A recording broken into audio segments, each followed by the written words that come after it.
Hello Internet! Welcome to my new house. Super exciting. It looks a little boring at the moment, but I'm still decorating, so we're getting there. I'm back! I have had a weird couple of weeks. It's been a little bit of a mess. I came here with like every intention of getting right into things and, my asthma was acting up, but that wasn't really unusual. I don't have bad asthma, but it definitely does act up when I move, and since I've moved every year for 7 years, it's something I'm used to and was fine with, but there was this one night where I realized that this wasn't asthma because I've only slept an hour and I'm not breathing. So I went to the pharmacist because I was like, hey, I feel like there's something blocking my lungs. What cold medicine should I try to get that to stop? And she's like, oh, if your asthma's bad, you should go to the doctor. And she kept repeating it, even though I kept saying, look, it's not my asthma, it's not my asthma, it's not my asthma. And it wasn't, because she made me go to the doctor anyway, and he told me I had an infection in my lung, which was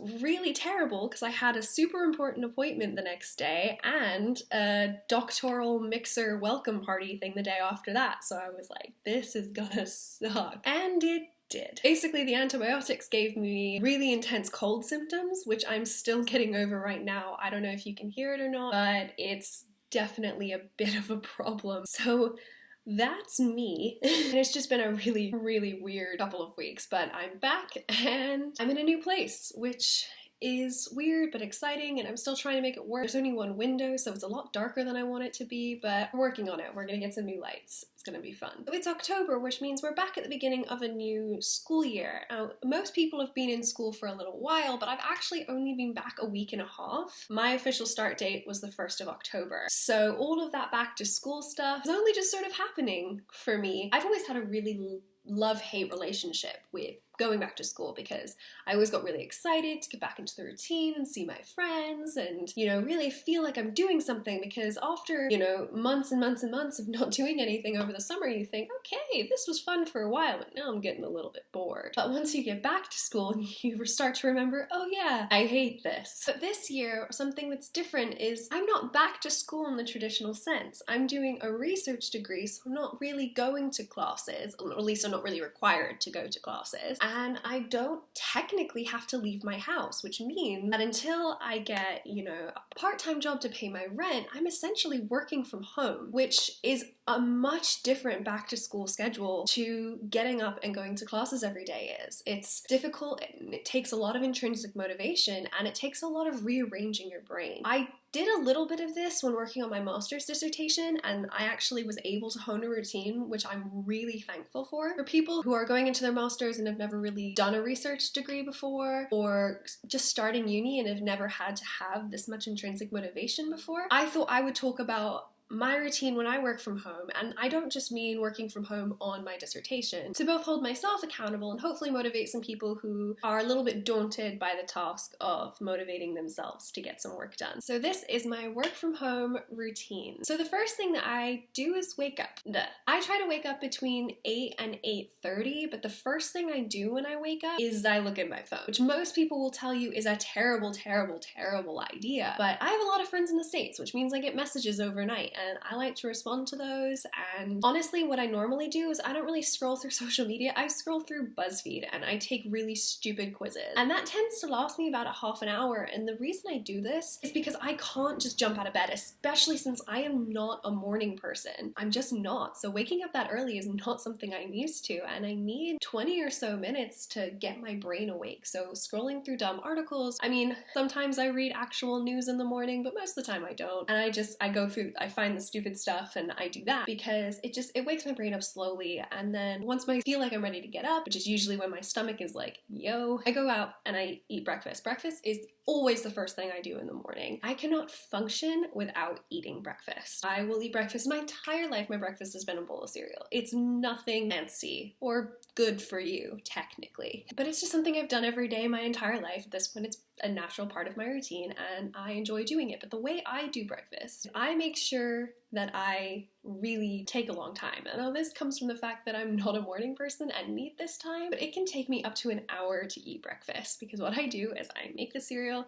I eat it, then I make my tea, and then I wait for it to cool down to a drinkable temperature, and then I drink it. I don't do anything in that time. I will generally watch something. I know, again, technology in the morning is generally frowned upon, but I do it because I difficulty with holding something and eating at the same time. I just do. And I like my brain to be completely shut down in the mornings. I like to wake up slowly. So watching something like YouTube or whatever Netflix show I've been watching just while I'm eating breakfast is pretty easily how I get up. I'm not a talker in the morning, so even if I am living with people, I'll force myself to do it, but I won't be very talkative in the mornings. It's pretty bad. So I supplement this by watching something. And that can take me like an hour. If I do have to get up and go somewhere, the actual getting ready part only takes like 20 minutes. But the breakfast bit takes a really long time because I just like to take my time and get myself awake slowly, because rushing through it just puts me in a bad mood for the rest of the day. When I have to go out and I have to do something, yeah, you have to rush to get ready.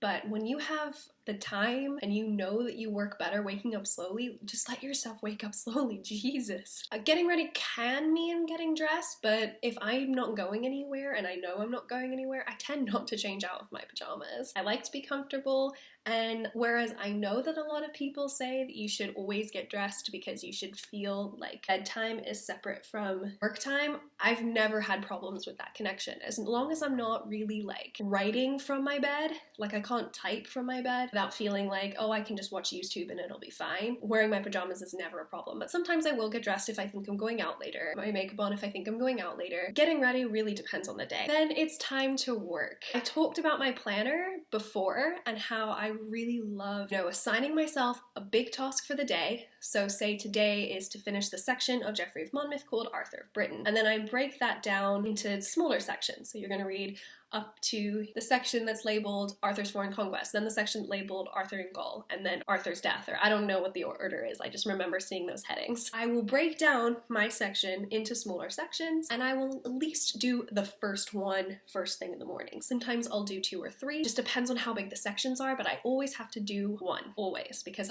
if I don't wake up and immediately start doing something, I won't feel motivated to do that for the rest of the day. So after breakfast, after I get ready, I at least have to do 1 section. If I'm motivated enough, I'll do 2 or 3, but again, if a section's taking a particularly long time, sometimes it'll just be 1. After that, most days I like to go out. This is not every day, but most days I just like to go for a walk. Being inside all the time is really, really hard, and I like to get myself out of the house. So usually I'll take a look at my cupboards, and if there's something quick that I can get, like milk or a sweet, or sometimes I'll think, oh, there's a coffee shop on the high street, I'll go down and sit and read there for a little while. I just want to get myself out of the house, so I'll either go into town or to the smaller high street just around the corner from my house. Most of the time I'll just go down to the co-op. Sometimes I have actual things to do. Today is unusual because I actually have lunch plans, but most of the time I just go and grab a couple things just to get out every day. I don't like to grocery shop. I like to kind of do that all at once, but sometimes, you run out of milk or you run out of something that you might need later, and you just go, you pick it up, and you come back. It gets myself out of the house, and usually do end up taking a lot longer than I planned, but I'm out of the house and I'm not just sitting down all the time. When I get home, I eat lunch. I always eat lunch immediately after I get home because I tend to get really hungry and I like to eat lunch. I eat pretty much the same thing every day, and I give myself between 30 and 60 minutes because, again, I eat, make lunch, then I eat it, then I make tea, and then I eat. I give myself pretty set breaks. After lunch, I'm back to working. I finish my planner tasks, and they're always little things. Like I give myself not much to do on a daily basis, just as long as I get something done. That section is 40 pages, and it's a pretty small book. It's not going to take me long to get through, but I break it up into even smaller tasks, and then I always take a break between them. No matter how long it takes me to get through a single section, I always give myself a break between section 1 and section 2, because if you just keep going, you'll get overwhelmed eventually and you'll get bored and you'll stop. So most of the time my break is to have something to drink. Sometimes I go and I walk around the block. It depends on how long the tasks take and how motivated I am. Breaks are also when I check emails, though when I'm not working, I tend to kind of constantly check them because I don't like having a full inbox. Breaks are when I'll check my phone, it's when I'll scroll through Instagram, it's when I'll check my emails. Sometimes that's the break, but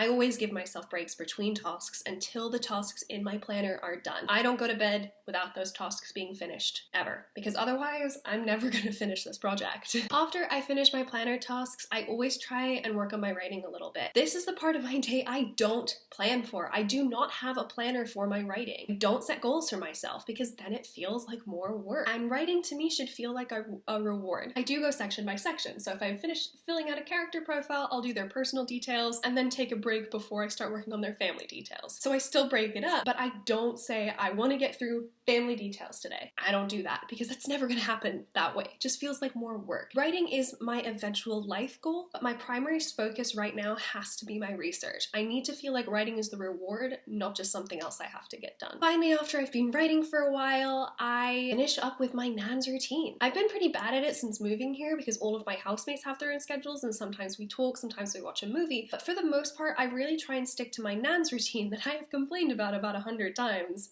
on this channel. It was a rigid schedule, but it got me to bed at a decent hour. Because I am a night person, forcing myself to go to bed at like 10, 11 o'clock is probably the only reason that I'm able to get up anywhere close to 8:30. I used to go to bed at 4 a.m. and then wake up at noon, and I was really productive, but I was sleeping during the day, essentially nocturnal. I know that at some point, I'm gonna have to get a job, and I'm gonna have to work in the 9 to 5 time constraints. I'm trying to get myself used to that so that it doesn't come as a shock to my system. So that's my work from home routine. It's pretty flexible, and I've talked a lot about the actual routine of, making a planner and breaking down tasks in previous videos. I'll link the one where I really talked about this before in the description in case you haven't seen it and you want to kind of get an idea of exactly how I break up tasks and how I use my planner to do so. The way that my routine works is it's tailored to how I work. I know I need more time in the mornings, and I know that I need frequent breaks. That makes me a lot more productive. Everyone's work from home routine is different, but I wanted to share mine because I was hoping that it might get some people a bit more motivated, especially in this back to school research season when no one really wants to sit down and read forever. You can make things a little bit easier on yourself, and I hope that in explaining how I make it easier on myself, I can help people at least start to figure out how they work better and can figure out a routine for themselves. So that's me. I'll try and make this room a little bit more interesting to look at. For my sake, not yours. Mine. I'm bored. It feels good to be back. I hope to be back more specifically. I have been off of social media. I know that. That's not because I'm sick. That's because of family reasons. But I should be up sometime next week, so I'll be back then. Before I go, I do want to ask everybody who's not on my Facebook for movie recommendations. I hate scary movies. I hate the horror genre. I hate everything about it, but I love Halloween, and we're coming up on Halloween, and I thought, I don't have any Halloween movies. I watch Halloween Town every year, but I don't have any Halloween movies. So I want to be Halloween educated. I'm asking whoever wants to give me their favorite Halloween movies, not horror movies, Halloween movies, so I can start my Halloween movie education. I'm calling on you guys for movie recommendations. Looking forward to it. I don't watch a lot of movies. Anyway, thank you so much for watching. Sorry about last week, but chest infection. Really hope you liked this video. If you did, please don't forget to like and subscribe. I really appreciate it. As usual, I've linked all my social media in the description box below, and I've also linked the video explaining my planner, so you can find that in the description as well. Thanks again. I post new videos on Fridays. I'll see you next week. Bye!